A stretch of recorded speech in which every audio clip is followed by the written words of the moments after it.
Welcome. For those of you just finding seats, your eyes will adjust to the dark. My name is Alexis Lowry. I'm Associate Curator here at Dia Art Foundation. And I am delighted to welcome you all here tonight to celebrate the launch of Particulates. Before we get too far into the event, I just want to make sure that I thank all of the wonderful people who made tonight happen.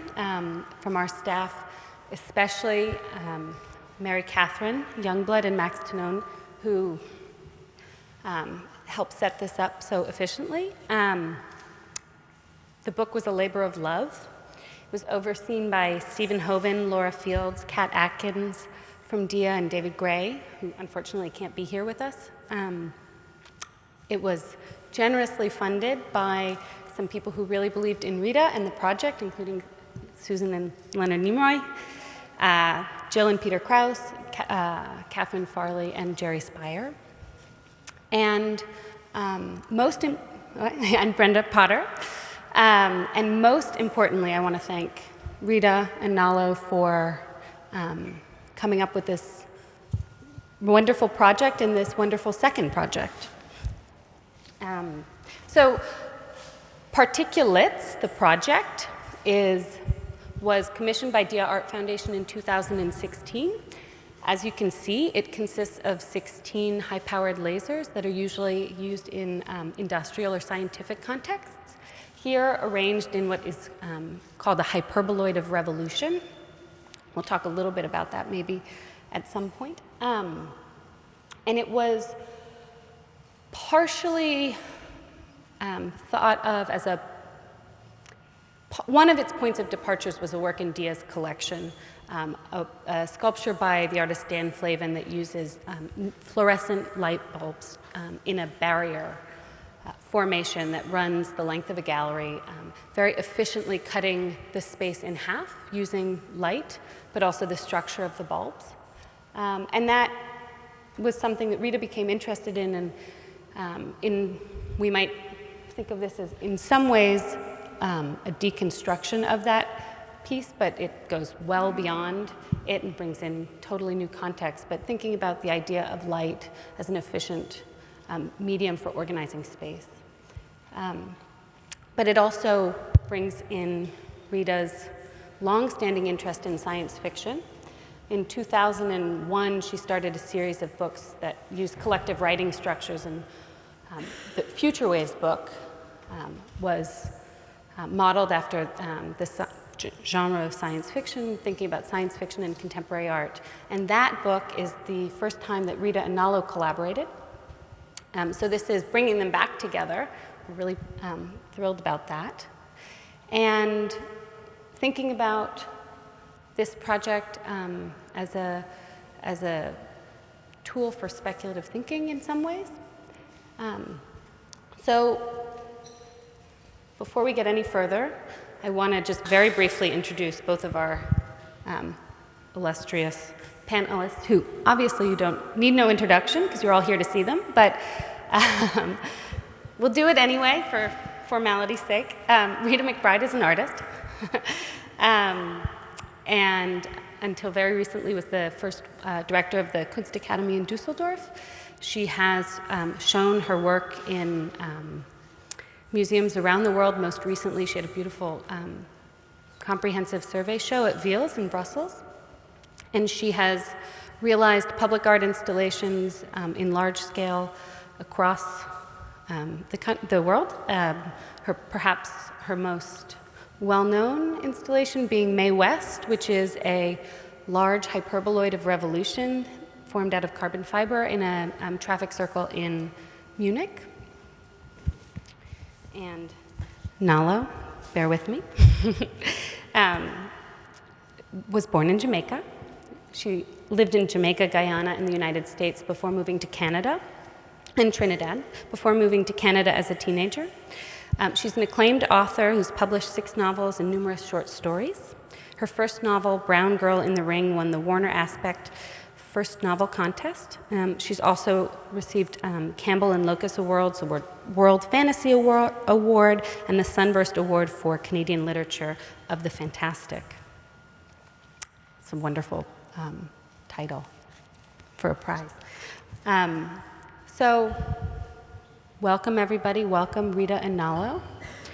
We're going to talk very briefly. I'm going to ask them a few questions, and then Nalo will introduce our two readers tonight who will read from Particulates, which was initiated by Rita and edited by Nalo, and invited 16 authors to respond to or use Particulates, the installation, as a point of departure for their own fiction.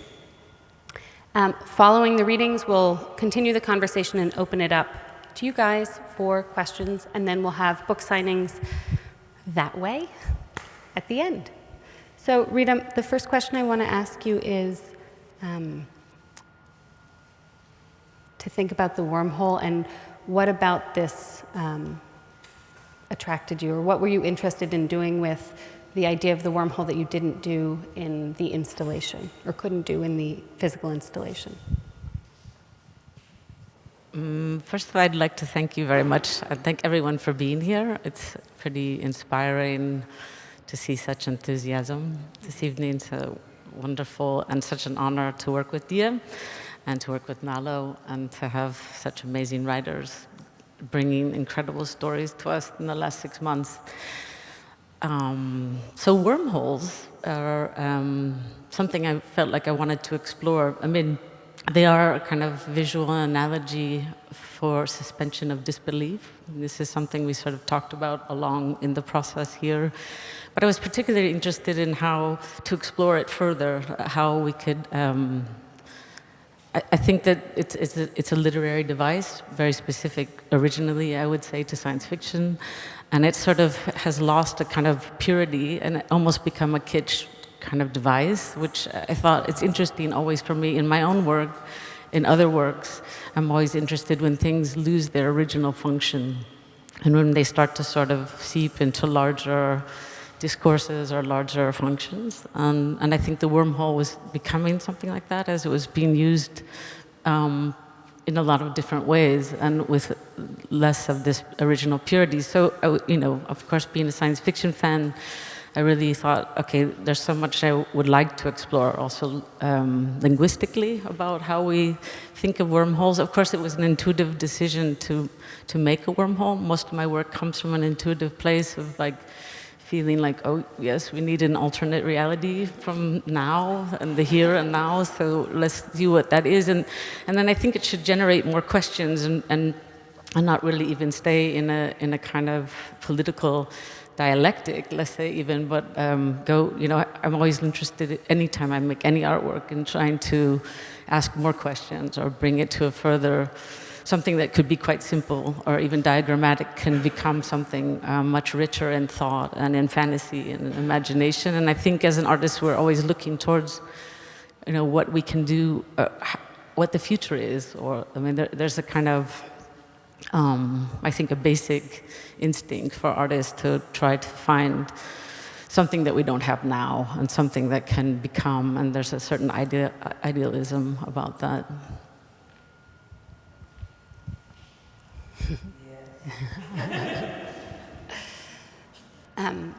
How, Nalo, did you come to select the authors that you did to participate in the project? Well, I'm a science fiction and fantasy author, so most of the authors I know work in that genre. So that part was easy. And I've been around a few years, so I know many of them.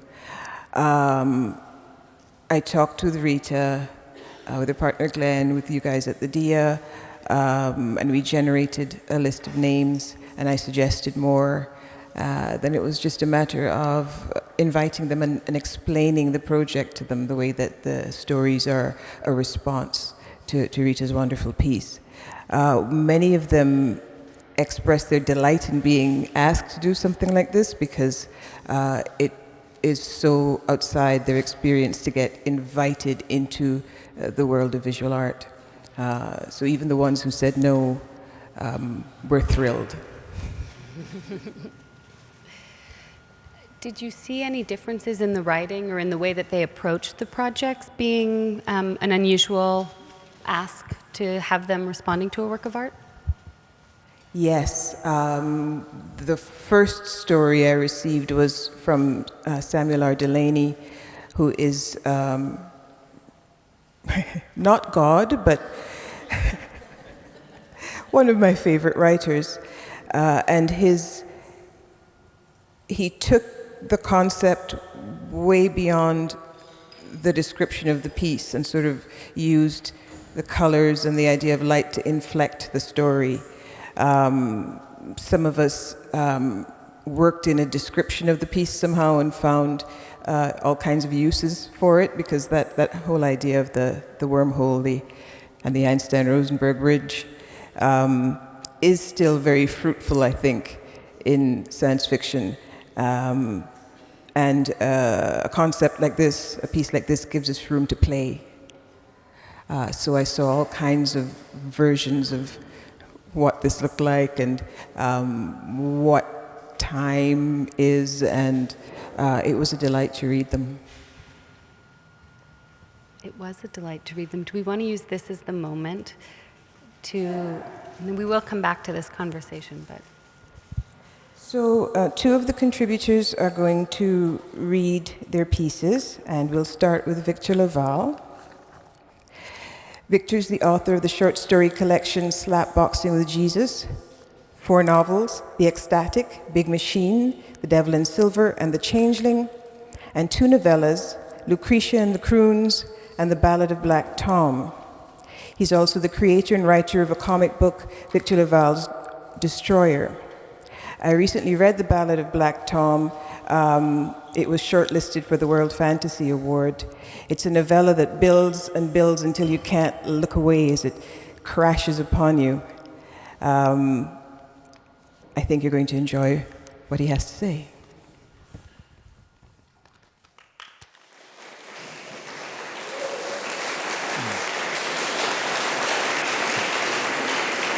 Thank you everybody hear me all right? Thank you very much. It's a real honor to be here reading this story in sort of appreciation and awe of Rita's piece. So this is called Arc of Light. Bones. What about them? Our data suggests you'll feel a great deal of pain in them after you transmit. Oh, like how much? A lot? She shifted her where she stood, and I sensed she was annoyed with me. It's funny how much you can understand from body language. I couldn't really tell from looking at her face since the room was almost entirely dark. All of this is covered in the manual. Didn't you read it? I didn't answer her because the answer was obvious. Instead, I started taking off my clothes. She saw what I was doing and said, "Well, I can see you read the first page at least." She left to get me a containment suit. In the movies, a woman like her, transmission liaison, would be wearing 8-inch heels and a tight dress, and I'd be listening to her click-clack across the hard floor of the chamber. But instead, I heard nearly nothing. This transmission liaison wore flats. "Does everyone read the whole manual?" I asked as I took off my pants. I felt stupid and unprepared. "They're supposed to," she called out from farther away than I had expected. Because of the near dark, I couldn't get a sense of the limits in this place. I might as well have been floating in outer space. "They're supposed to," she repeated, right up close to me again. But I've been the transmission liaison for almost 3,000 people, and I've only met 3 who read the manual all the way through. With that, she tore open the sealed packet that held my containment suit, and I don't know why, I leaned forward to inhale the smell. "It's not a bouquet of flowers," she said, but it wasn't mean. Maybe lots of other people had done this before. Putting on the suit felt like pulling on a sock that's a bit too small. "You listed yourself as a medium," she said. "I'll fit," I told her. But that was never going to work. She gave a soft laugh, and finally, after giving up, I laughed too. "I'm nervous," I said. Then I kicked off the containment suit like a kid struggling out of his pajamas. She crouched, and when I saw the contours of her face, I realized that my eyes had adjusted to the dark. "It's normal," she whispered. "But this is the hardest part, I promise you." She placed a hand on my shoulder and guided me back to the lockers where the containment suits were kept. "Has anyone ever come back?" I asked. Why would they? The point is to leave. I know, but if no one ever comes back, how do you know it's any better over there? She slipped the right size suit from a stack. I wondered how she could see something as precise as the sizes. Maybe she never left this room. I tore open the bag myself this time. I didn't sniff it. We do receive data, she said. We're in constant communication. That's also in the manual, by the way. Now the suit slipped on as easily as a pleasant lie. And I only get the helmet when I step into the Ark? That's right. She patted me on the shoulder. She reached into her jacket pocket and pulled out a tiny device no larger than her thumb. She pressed something, a button I assume, and the sound of droplets falling to the floor played throughout the chamber. She didn't wait for me to ask. No doubt that was covered in the manual too. Our data suggests the climate of the planet, or at least the part where you'll arrive, is in a perpetual mist. Early travelers had trouble acclimating to the new environment, so we began doing this. It helps the mind to prepare. She walked away from me toward the middle of the room, but held her hand up when I tried to follow. Transmitting doesn't take any time as we'd understand it, but it will seem to take longer to you. This portion of the trip will lack light. That's why the chamber is kept so dark, so you'll adjust. I went back to where I'd left my clothes, picking them up and cradling them in my arms. I had to go, but I didn't want to leave a mess. They're saying the federal government is going to follow through on their threat, I said. They'll recolonize the sanctuary cities. They'll find us. Yes, people are saying that, which is why we'd better not waste any more time. She held up the small device and pressed the button a second time, and there it was, the arc of light. I hadn't realized the light would be green, but as soon as I saw it, I knew it was exactly right. Something soothing about it, though of course the arc ran the length of the room. If it hadn't been a device to transport human beings off the planet, I would have called it a work of art. It's time for your helmet, she said, but I didn't move. I couldn't. A low, regular hum echoed in the room, or was it playing inside my rib cage, within the ventricles of my heart? When will you go through, I asked. When everyone is safe. I stuttered some kind of argument, but she grabbed my right hand and held it. When everyone is safe. In the light of the arc, I cried quietly. I hope that's soon, I whispered. She gestured for me to come closer. I'd have to step into the light at the far edge, then I'd be thrown forward, de-atomized or some other scientific concept I didn't truly understand, shot forward on the beams out of our solar system, farther than humanity had ever gone before. Who cared if we were still welcome in this country? Let them keep it. We never wanted to inherit a failing empire. We had bigger dreams, and now we had the rest of the universe in which to dream them. Thanks.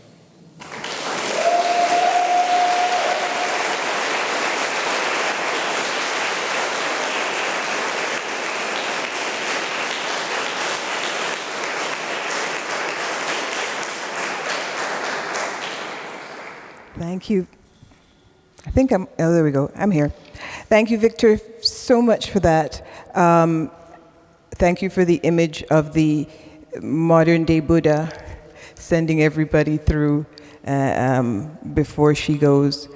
One of the ways science fiction works best for me is when it combines that idea of a futuristic concept with a political reality and the mundane. One of the things that really grabbed me about the story was the idea of no matter how dire the enterprise, there will be some of us who will never read the manual. Sophia Samatar is going to be our next reader. Yeah.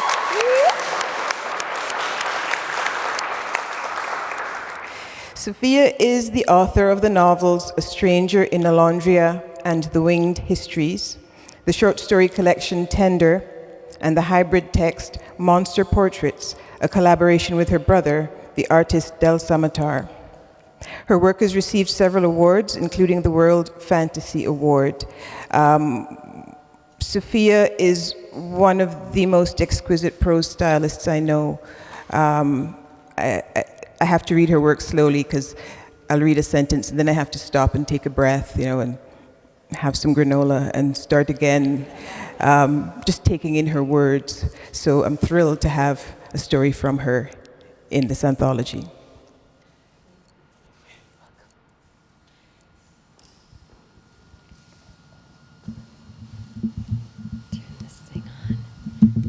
All right, hello everyone. Thank you for being here.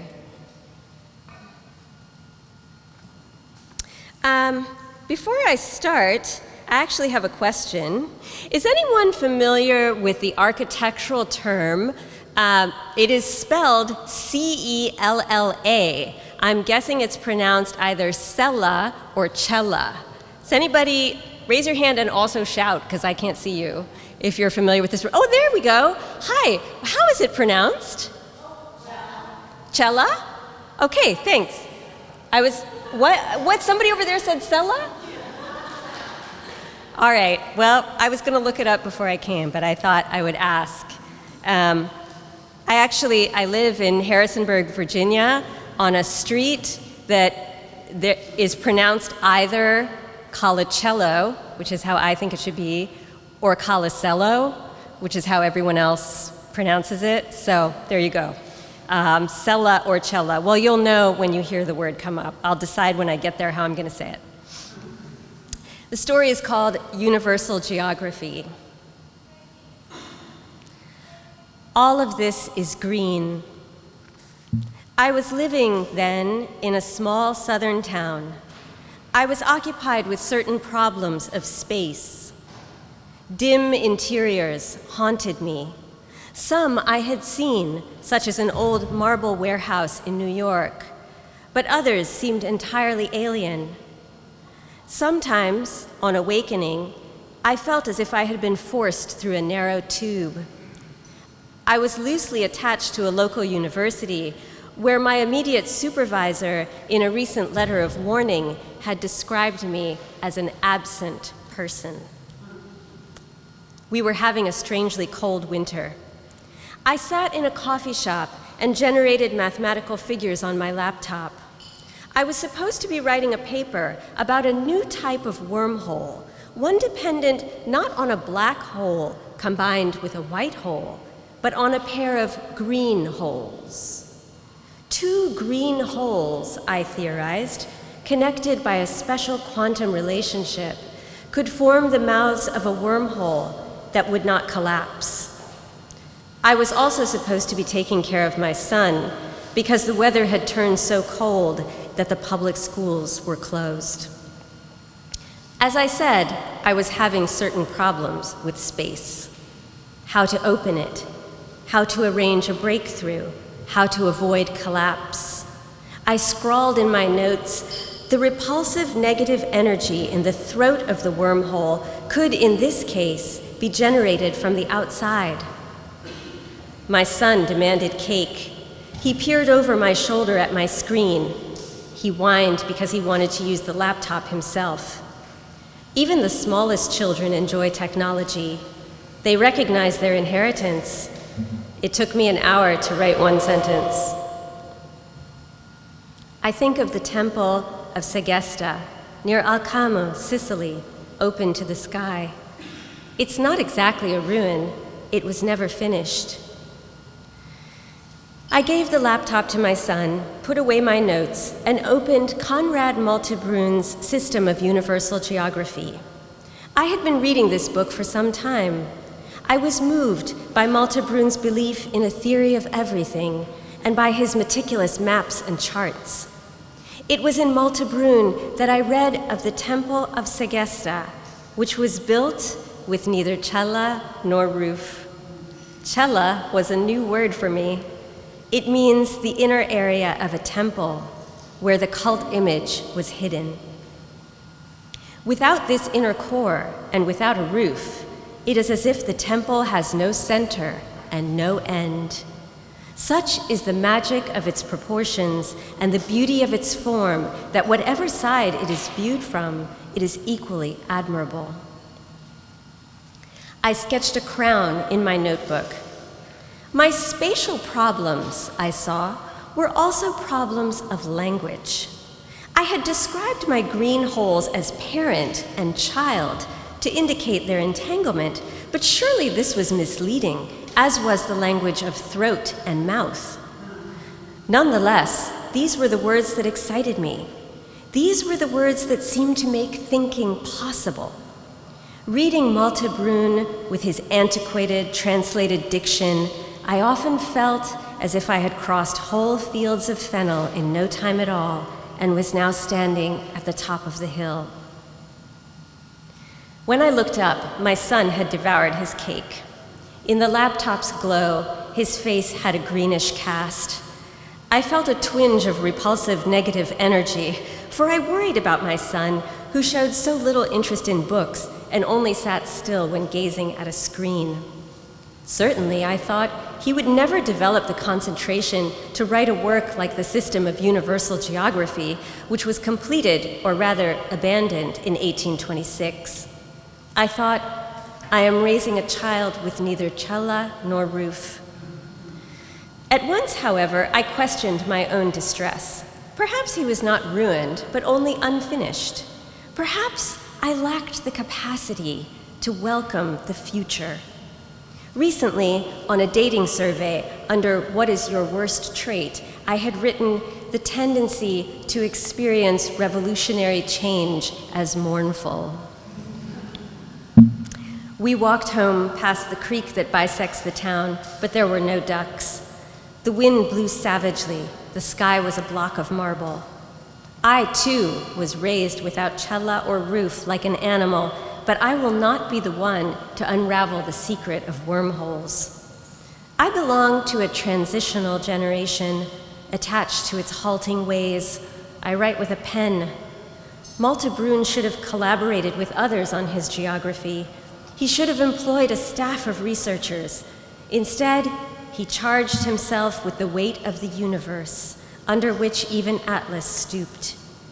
He wrote about every country in the world. He wrote of the pole star. He was at pains to convince his audience of the spherical form of the Earth. The constant and harassing fatigue attending his laborious employment at length exhausted his strength. 2 hours before his death, he was writing. My little apartment shakes in the wind. I warm up a can of soup. I take out my notebook and write, Radiant Horizon. I think of Onofrio D'Angelo, who came to New York from Sicily and founded the Alcamo Marble Works with his brothers in 1967. During his long battle with cancer at the end of his life, he would go to work to be near the marble. I imagine he could not do much work at this time, but he would sit. He breathed the atmosphere. He watched the dust in the light. Perhaps he was transported to the country around Alcamo, which Conrad Malte Brun found so fruitful and romantic. The name of the town indicates its Arabian origin. It was founded in the year 828 by Alcama, a Saracen prince. When seen from the heights that rise above it, its towers and walls give it the appearance of a Moorish town. The women have preserved the Eastern costume.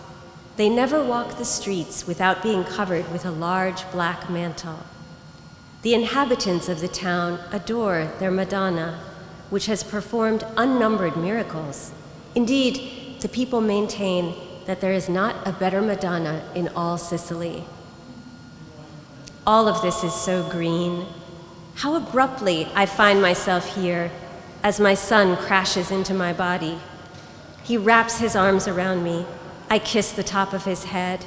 How shocking to see that his feet are bare, the soup burnt, the kitchen sunk in a wintry twilight. How strange to be a creature that writes. Thank you.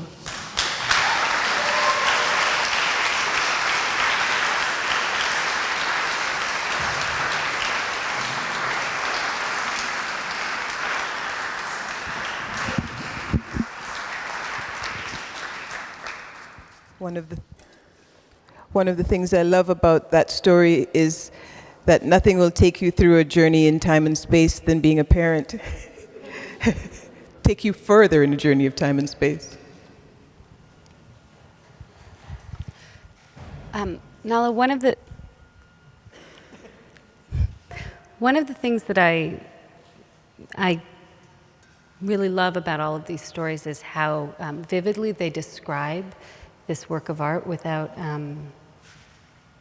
describing it, so to speak. And as a curator, part of my job is to describe works of art, and I feel totally fumbling now compared to all of these fantastic ways that the project comes alive on the page. And I'm wondering, because you were also one of our contributors, what it was like to work with such a visual structure as a point of, as an object that, not an object, an installation that you don't want to describe, but you want to make feel alive. The urge to describe it is very, very strong, because it is so, it just takes you.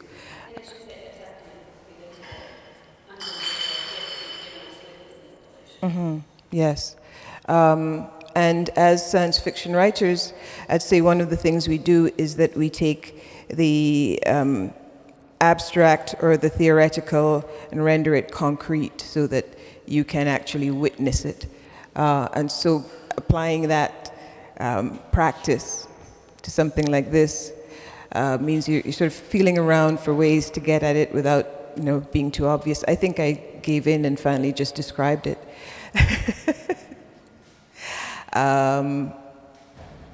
And so as I was reading stories, as people were sending them in, I was looking for how they had dealt with that tension. And that was part of the fun of it.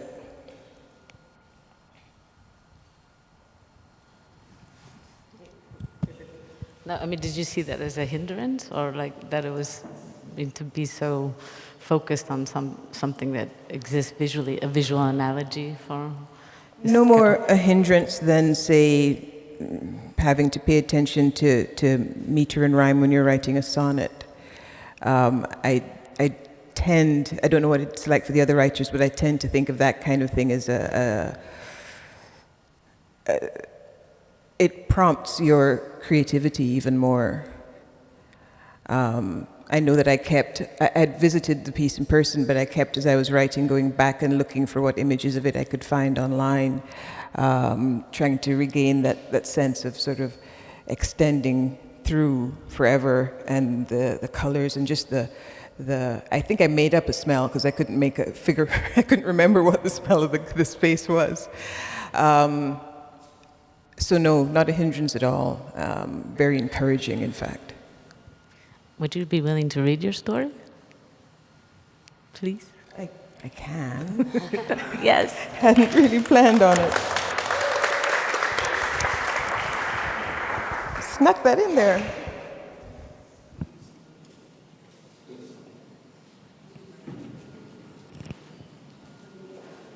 Oh. Question? Oh, okay.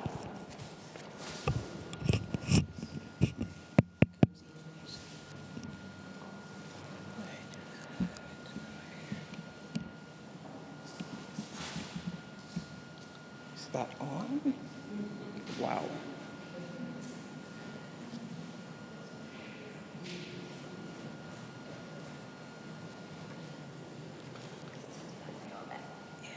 Yeah. Is it on? Hello? Yeah, it's on. I'm actually trying to see the page.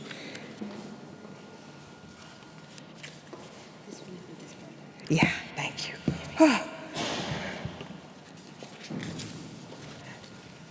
I wear trifocals, and dark is not helping anything. I realized part of the reason that when you get older you stop going to clubs is because you can't see anything from your knees down. This is called And More Slow. The thing is, said Dr. Powers, we don't yet have a working translation. Xiaoxie nodded, then realized that she and Dr. Powers couldn't see each other in the dark. The chamber into which they'd clambered seemed vast. It appeared to extend beyond the line of vision. Difficult to tell. The light from the meters-long filaments glowed, but didn't illuminate very far. Dr. Powers and her team hadn't brought lights into the cave for fear of damaging or degrading the data written in the bones. Dr. Powers continued, "We can peek in and perceive code. We think we've even begun to identify repeating patterns in a way. With each new repeat, something changes." "It cycles," Xiaoxi whispered. "Never returns to the beginning, though. And there are those in the community who still believe that what we've found isn't an artificial language, but genetic material. There's a stone ledge here where we can sit. Careful, it's damp in spots." Xiaoxi sat. Gingerly, she reached a bare hand to touch the cave wall behind her. Springy, velveteen to the touch and surprisingly dry. Moss? She could half perceive Dr. Powers taking a seat beside her. The chamber had a pleasant smell, familiar. Xiaoxi couldn't quite put a name to it. The air was laden with liquid. It almost managed to contain the light that formed the creature's vast, slim bones, if creature it were, if bones, hollow and light as straws. "We think she got stranded here. Migration, summer holiday, who knows what they were doing. She was a straggler. And if she exists, there must be others. Another intelligent race. Of course, they'll have died out long before the only organisms on Earth were unicellular." Xiaoxi's eyes had adjusted to the dimness. She could see the glint on Dr. Powers' teeth when she smiled. The doctor continued, "I shouldn't be fanciful when I'm in scientist mode, but I imagine her scurrying to catch up with the others." "But failing," Xiaoxi said, "and dying, stuck in our cluster." She ran her gaze, as she'd been doing since they entered, along the length of the artifact. 16 filaments, evenly spaced, in a circle, nipped in at the middle, opening out to the circle again, like the ropes of a djembe mirrored, or like a corset. That was all there was. "Why do you say she?" "It's one of two things we've figured out. The translation appears to be female of my species. She might not have been describing herself. True. But for now, in private with you, I call her she." The smell. She recognized it now. It was the scent of rain falling on hot pavement. "We're still analyzing its components." "And she made our moon?" "Perhaps, and not exactly. We think she was there when it was formed, give or take a few million years. We don't know what, if any, involvement she and her people may have had." So many songs and poems, lunar-inspired. Then humanity setting foot on the moon for the first time. "What's the second thing you figured out?" Another snippet.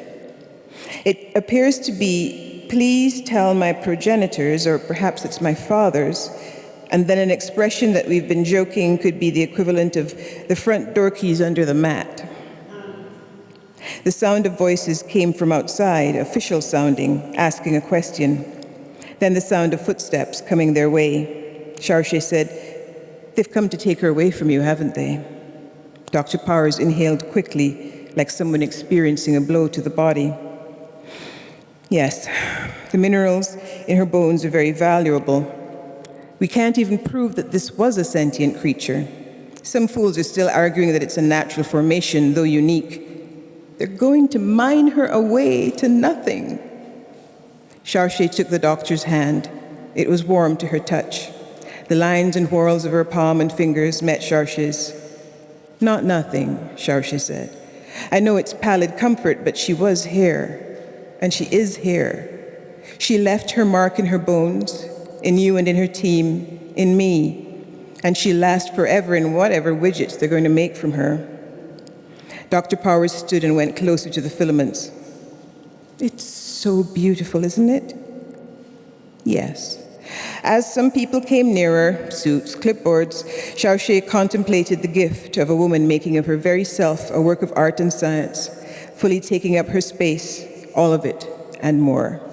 Thank you.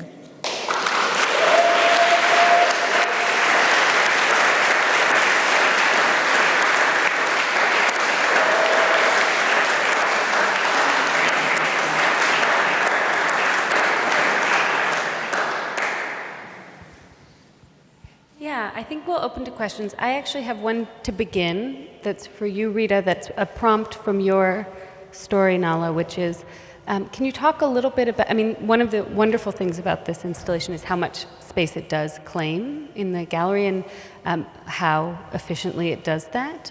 Can you talk a little bit about working, thanks Max, with light as a tool or medium?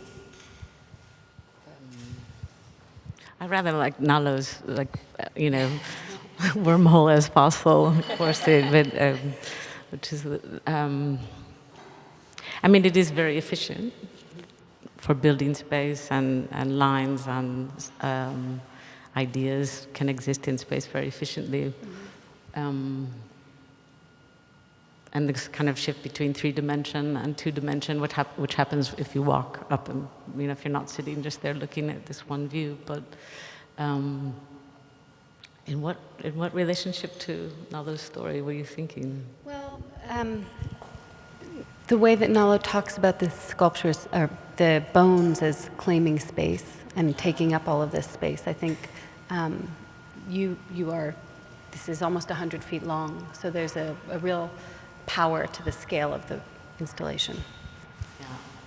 And it was something my partner said. He came to see this with me, and he himself is a visual artist, and he said there's just something wonderful about, I was paraphrasing, a woman using art and science and claiming this much space with it. And that really struck me, so I got his permission to paraphrase it in there. Oh, we miss him here now. Yeah. I don't necessarily feel, I always think in big scales, big is not a big issue for me. So, I'm kind of really enjoying the efficiency that light can give to space and the kind of non-objective, object-like aspect of light, which is the opposite of bones, I guess. So I am, essentially much more of a minimalist, I guess, in the sense that I really prefer not putting a lot of metaphor in the material so that it can, hopefully, imagination can go in many directions, so it's not so rooted in a certain time or a certain idea. Mm-hmm. And it's particularly nice with lasers, and the infinite nature of lasers is, just amazing. They don't stop until they're stopped. If you point them vertically, they go up until, I don't know, wherever. So there's all kinds of things about lasers that I'm, just recently started working with them. And I don't know where that will go, but it has been a real pleasure to discover building space with light. Do we want to open it up do you guys have questions that you, yes. Mary Catherine, it's just in the back. If you, yeah. Really about the sparkles. Is that part of the laser? How do you get the sparkles in there? Where are they coming from? Sparkles.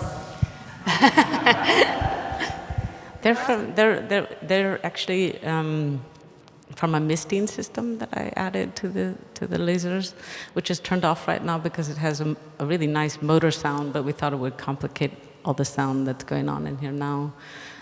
So the mist, it seems to bond with certain particles in the atmosphere, and then when it hits the light with the water, it sparkles. And this is something I really got mesmerized by when I installed it, an iteration of this laser piece in Liverpool. And I recognized that I was much more interested in the atmosphere, and that's why we call it Particulates, and not, it's not. I'm more interested in what's in between this journey of the wormhole, like what are this ooze, this universal goo that's there, and so I wanted to highlight that aspect of, and it wasn't about seeing the lasers. If you see them at rock concerts or whatever, they're usually using smoke machines to show the laser light, but that's not the intention. I really wanted to show the particles more.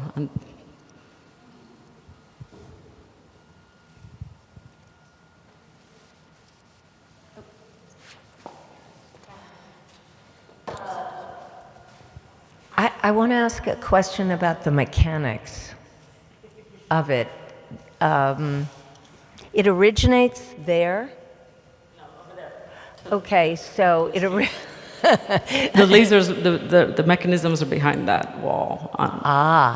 So what is this circle here where it seems that all these lasers connect to the light?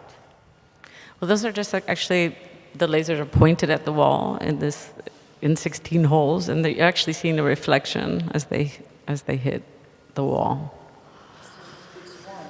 Yeah, it's just one laser, 16 lasers coming all from this direction from the street. And those lights are a reflection. Yes, right. Did anybody else notice that? That's so great. I think there's a question back there. I have a question about the stories, and I felt like there was this shared theme between the three stories that we heard tonight, that the narrators or the characters are experiencing a lot of there's insecurity or an urgency and a precariousness to their situations that to me feels very much tied to what many people feel like we're going through politically.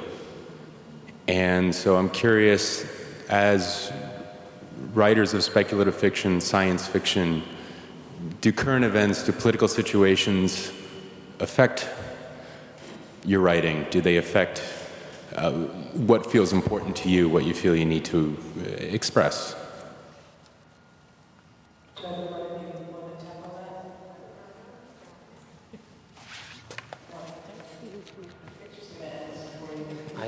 I was gesturing for you to say something very wise, yes. But I would think, at least speaking for myself, realistically, there's no way that current events don't show up in the work in some way. Sometimes they're more deeply buried, or they feel more personal. But in my case, when I came to see the exhibit, there was a group of teenagers who were here viewing the piece. And it could just be that it was a dark room, or just what I naturally, when I see a group of teenagers, I just assume that they all look like me. So I assume they were all black and brown kids here, and I then started extrapolating like, well, they came here because they needed a little bit of a safe haven. They needed a place that was beautiful and that would welcome them, and this felt like that kind of place. And then I started thinking like, maybe they don't have that many places like that in this city, and maybe in this country. And maybe this thing could take them somewhere where it would. And it's sort of, like if those kids hadn't been there, it would have been a very different story. Yeah, I would agree. I mean, for me, part of the point of science fiction is that it calls into question the things we create, technologies, systems of government. So, of course, it's going to inflect our writing. Not everyone's, but yeah, pretty much everyone's. Even the fluffiest science fiction you can think of is often talking about issues of power.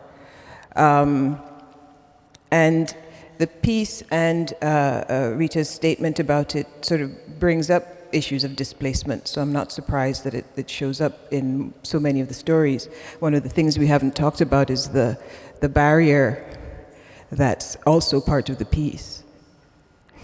And maybe Rita can talk about that. Wow.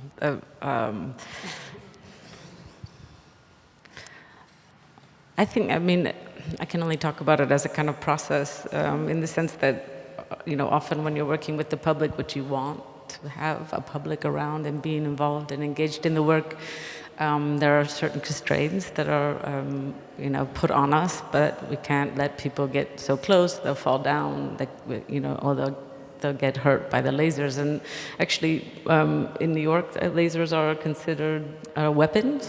So I also didn't know that. You have to have a permit to operate them here. And that they had to be we had to protect everyone and be 6 feet away.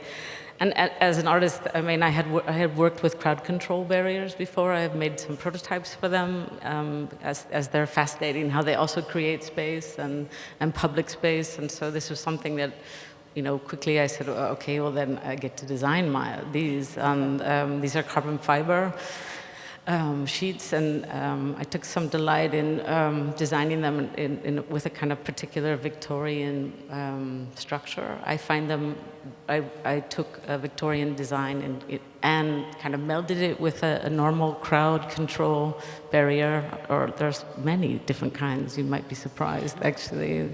And it was a kind of synthesis of what's there and trying to give it an attitude of Victorian design.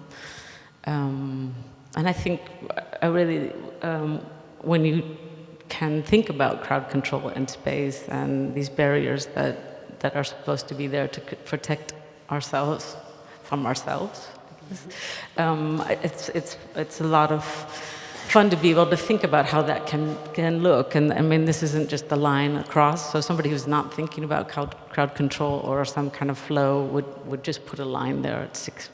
And so this was nice to be able to create these kind of cul-de-sacs for looking or viewing or thinking or stopping or gathering, which is a kind of more positive spin on how we can protect ourselves from being harmed.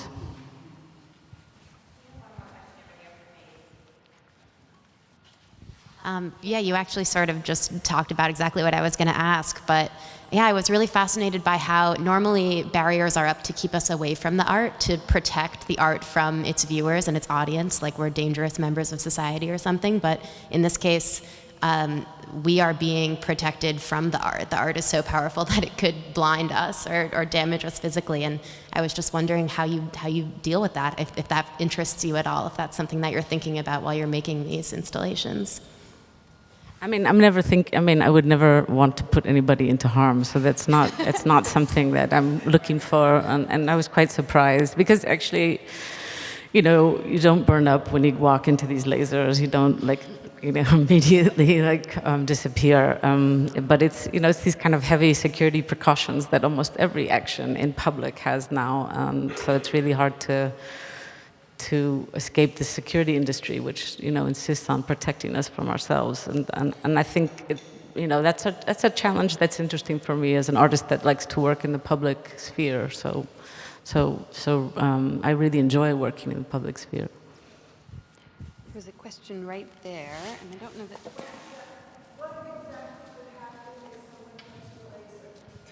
Nothing. I mean, I walked into them a lot, and I am still here.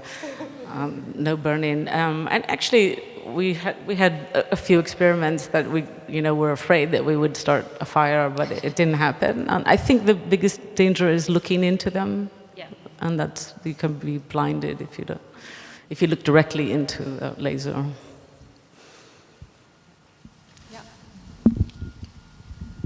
Did you know how much the weather was going to impact what the piece looks like?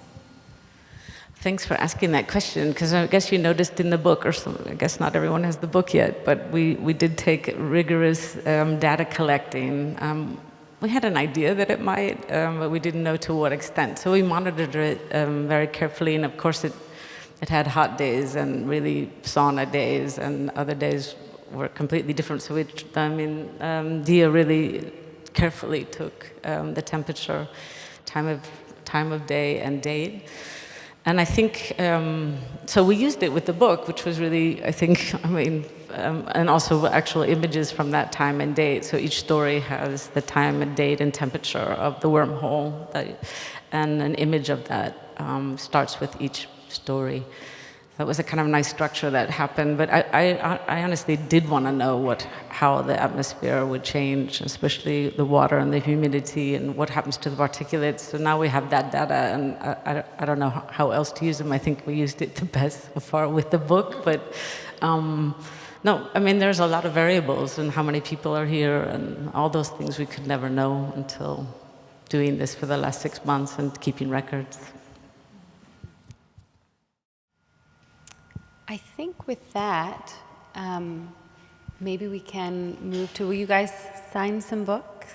Would you be willing to? Can we all give you guys a round of applause?